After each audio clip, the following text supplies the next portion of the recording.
독일에서 꾸준히 여행 콘텐츠를 만들어 온 한 크리에이터가 있습니다. 이미 한국을 여러 차례 방문했을 정도로 한국에 각별한 애정을 품고 있는 그녀는 이번에는 가장 친한 친구 레나와 함께 서울을 다시 찾았습니다. 그런데 여행 날짜가 하필 추석 연휴와 개천절이 맞물린 시기였는데요. 경복궁에는 한복을 입은 사람들이 물결을 이루고 서울 광장에는 야외 행사가 한창이고 국립박물관 앞에는 끝없이 줄이 늘어서 있는 그 시기였습니다. 1년 중 서울이 가장 활기차게 들썩이는 날들이었죠. 오늘은 이 독일인 크리에이터가 추석 서울에서 경험한 것들을 실제 시간 흐름대로 하나씩 따라가 보겠습니다. 여행 첫날 두 사람이 가장 먼저 향한 곳은 경복궁이었습니다. 그냥 경복궁이 아니라 한복을 곱게 빌려 입고 걸어다니는 코스였는데요. 흰색과 금빛이 어우러진 한복을 차려입은 두 독일인이 손을 꼭 잡고 경복궁의 육중한 문을 통과하는 모습은 보는 것만으로도 꽤 감동적인 장면이었습니다. 이날은 마침 10월 3일 개천절이기도 했는데요. 추석 연휴까지 겹쳐 경복궁은 이미 발 디딜 틈 없이 사람들로 가득 차 있었습니다. 1395년 조선 건국과 함께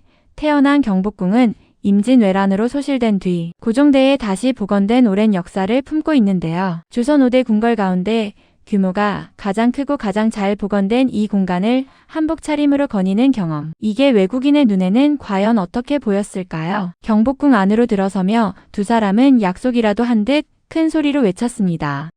Willkommen in meinem Königreich, in unserem Königreich.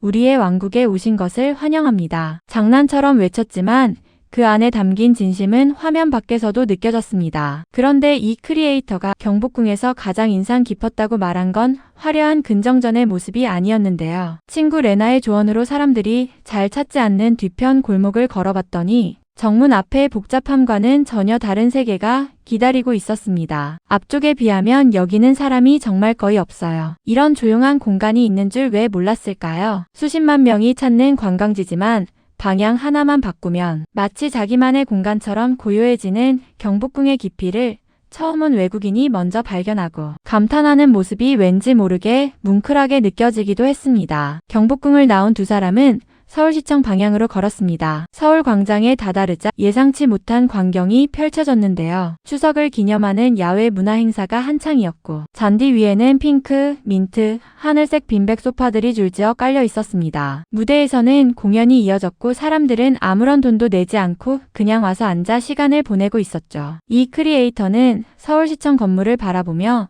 유럽 도시들의 시청과 자연스럽게 비교했는데요. 유럽의 시청들은 항상 수백 년 된 석조 건물인데 서울은 훨씬 현대적이고 달라요. 독일에서는 이런 규모의 야외 공연에 대부분 입장료가 따라오거나 음료를 의무 구매해야 하는 경우가 많습니다. 그런데 한국의 광장 문화는 그냥 와서 앉아 즐기면 그만이죠. 그렇게 행사장을 구경하던 두 사람은 근처 음료 가판대에서 가격표를 확인하는데요. 700원, 900원, 1300원. 그녀는 순간 원화를 엔화로 착각했는지 나 지금 어느 나라에 있는 거야?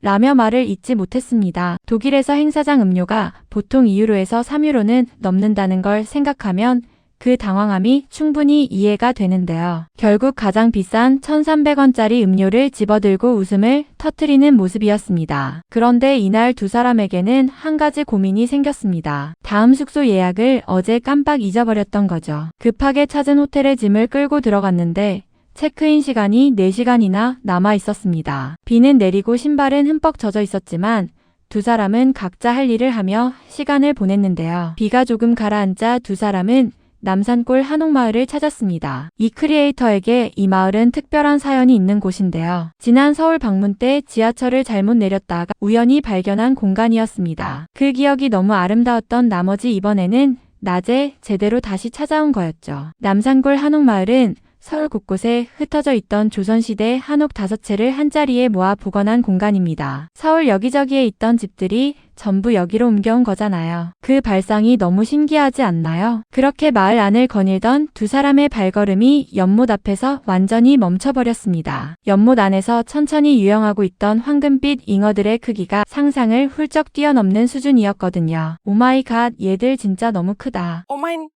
fucking Gott, sind die groß.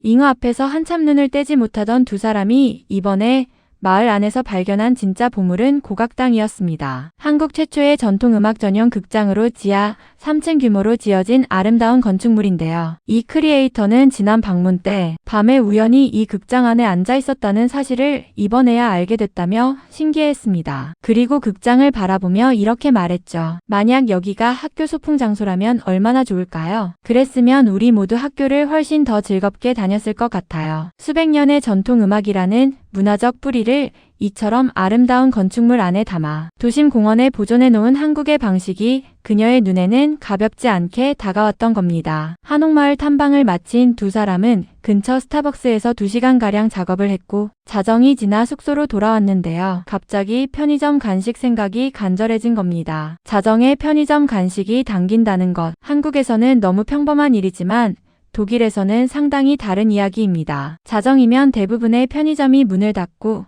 밤에 혼자 거리를 나서는 것 자체가 꽤 조심스러운 일이기도 하거든요. 하지만 서울에서는 달랐습니다. 자정이 넘어도 편의점 불빛은 환했고 거리에는 낮과 다름없이 사람들이 오가고 있었죠. 두 사람은 아무 망설임 없이 편의점으로 향했고 간식을 한 알음 담아 신이 나서 돌아왔는데요. 한국의 편의점은 24시간 운영되는 것은 물론 즉석식품부터 간식, 생활용품까지 갖춰진 규모 자체가 독일의 편의점과는 차원이 다릅니다. 그 자정의 편의점 나들이가 이 독일인에게는 한국의 안전함과 편리함을 온몸으로 실감하게 된 순간이 되어줬습니다. 며칠 뒤 추석 연휴에도 두 사람의 탐험은 이어졌습니다. 비가 내리는 날 덕수궁 경내를 거닐고 한국전쟁 이후 예술가들의 작품을 담은 전시를 관람했는데요. 전쟁으로 모든 도구를 잃었는데도 예술가들이 그림을 계속 그렸다는 게 예술이 살아남으려는 수단이었던 거잖아요. 그게 그림에서도 느껴졌어요. 서울이 단순한 관광지가 아니라